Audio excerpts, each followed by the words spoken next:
Magandang araw sa iyo. Ang susuriin natin ngayon ay galing sa iisang source lang, isang transcript ng video news report. Pero, huwag kang magkamali, siksik to sa detalye.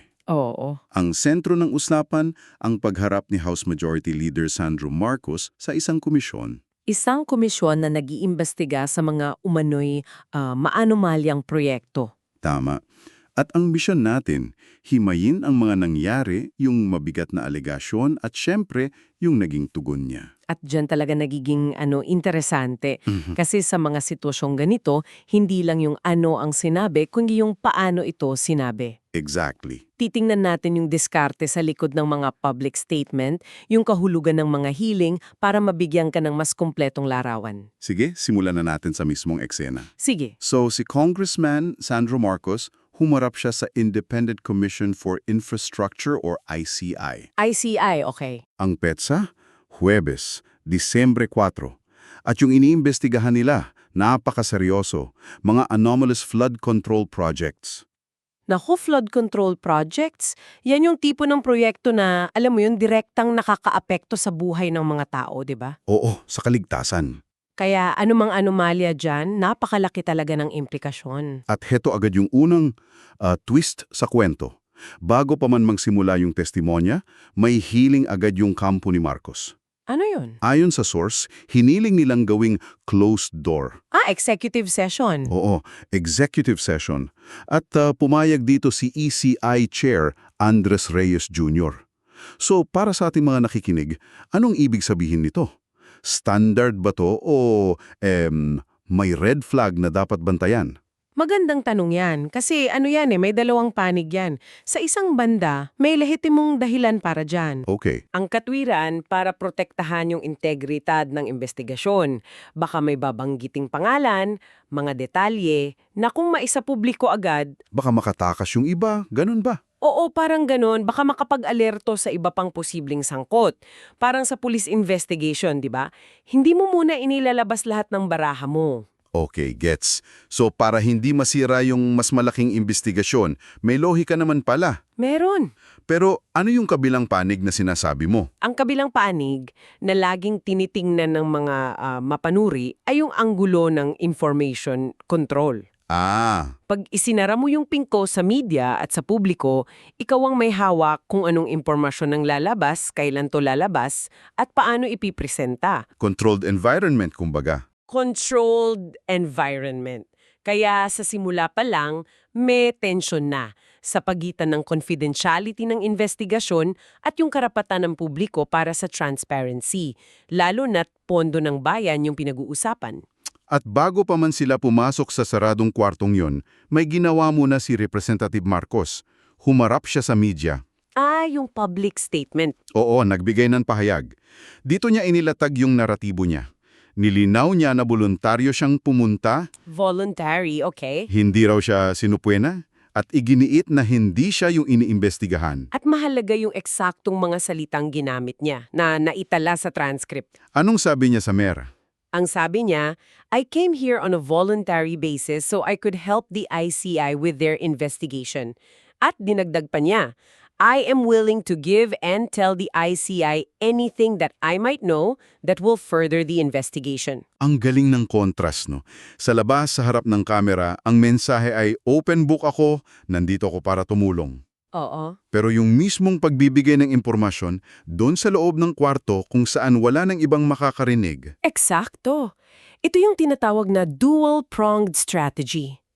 Sa publiko, ipinapakita mo yung imahe ng kooperasyon. Pagiging bukas, Pagiging proactive, in-frame mo yung sarili mo hindi bilang suspect, kundi bilang isang responsableng public servant, isang resource person. para siyang nagsasabi na, kasama ninyo ako sa paghahanap ng sagot, hindi ako ang problema. Which is a very powerful position to take. Very powerful, kasi binabago nito yung pananaw ng publiko mula sa pagdududa. Patungo sa pag-abang. Oo. Pero kasabay nito, yung aktwal na testimonya, yung mga posibleng mahihirap na tanong at sagot ay nananatiling pribado.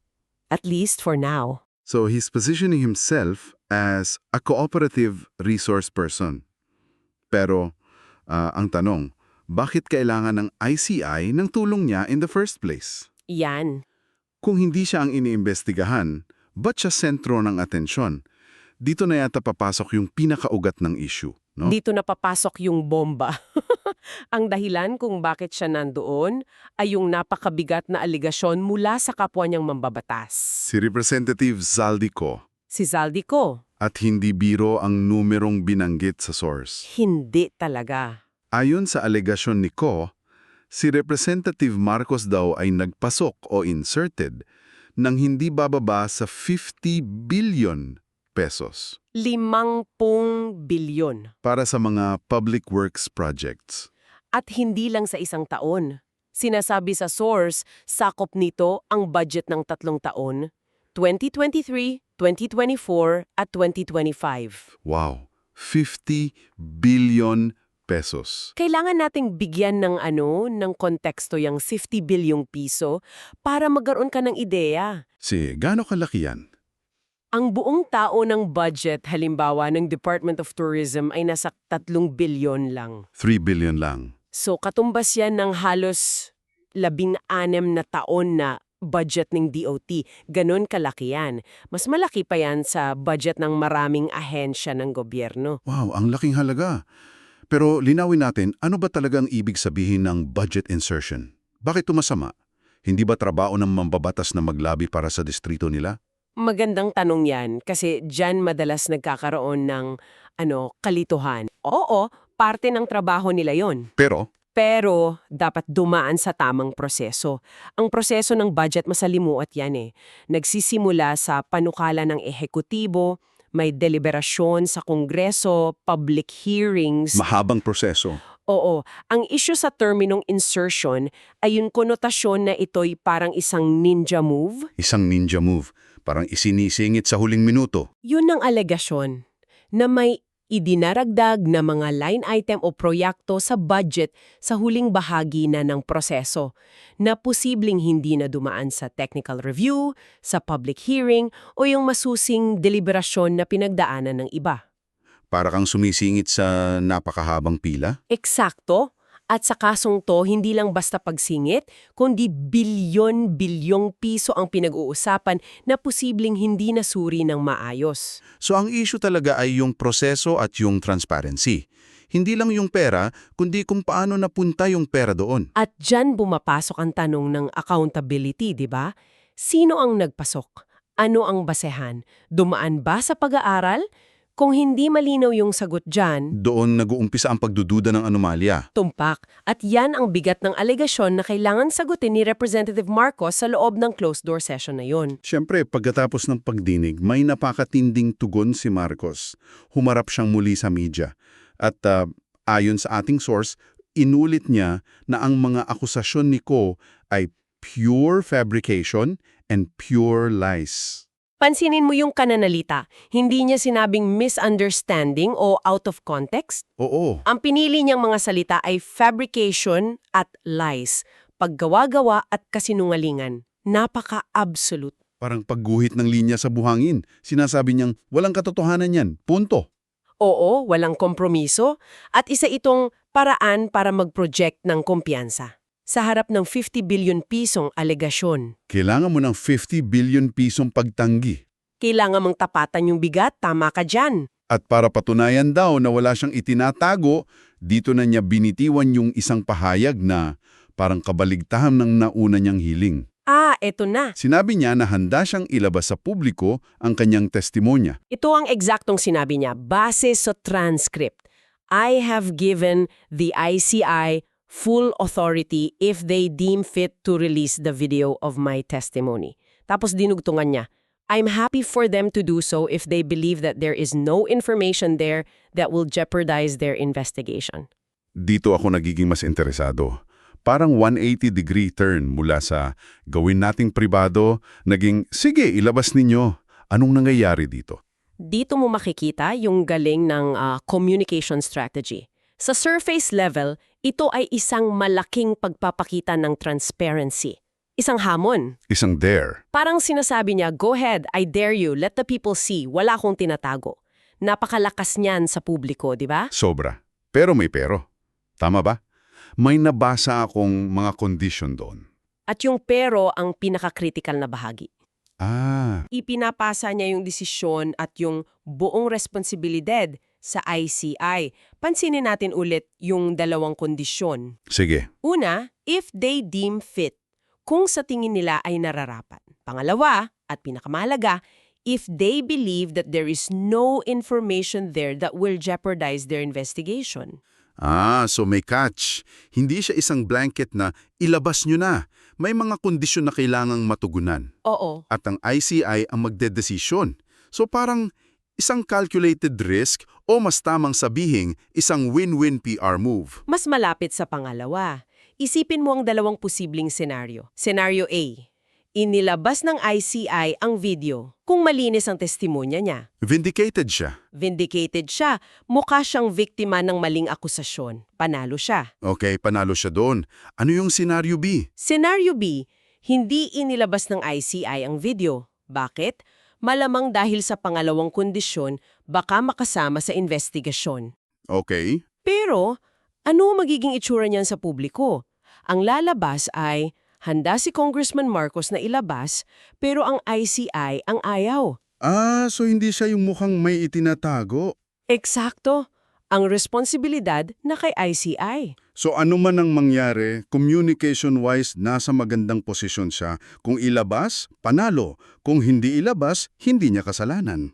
Galing. Tumpak. Na-neutralize niya yung issue sa Court of Public Opinion pansamantala. Ipinakita niya ang imahe ng transparency habang tinitiyak na ang proseso ay nananatili sa loob ng kontroladong environment ng komisyon. Classic political communication yan. So kung lalagumin natin ang lahat ng ito mula sa iisang source, ang nabubuo ay hindi lang isang simpleng news report? Hindi talaga. Ito ay isang case study sa strategic communication sa gitna ng isang political crisis. Nakita natin yung buong arko. Nagsimula sa isang seryosong investigasyon. Sinundan ng hiling para sa pribadong pagdinig.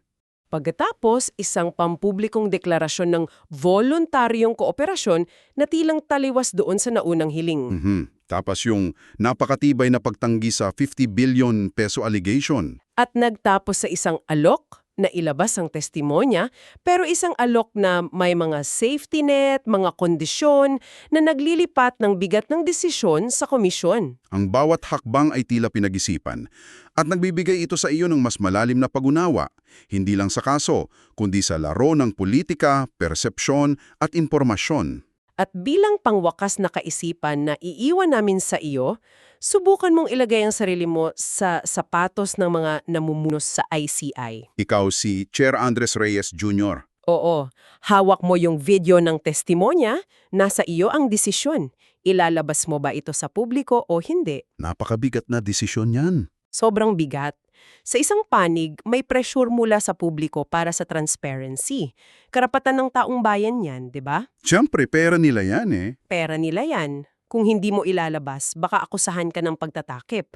Pero sa kabilang panig, may responsibilidad ka sa integridad ng buong investigasyon.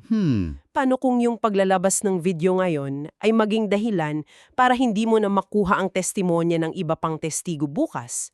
Paano kung magkaroon ito ng chilling effect?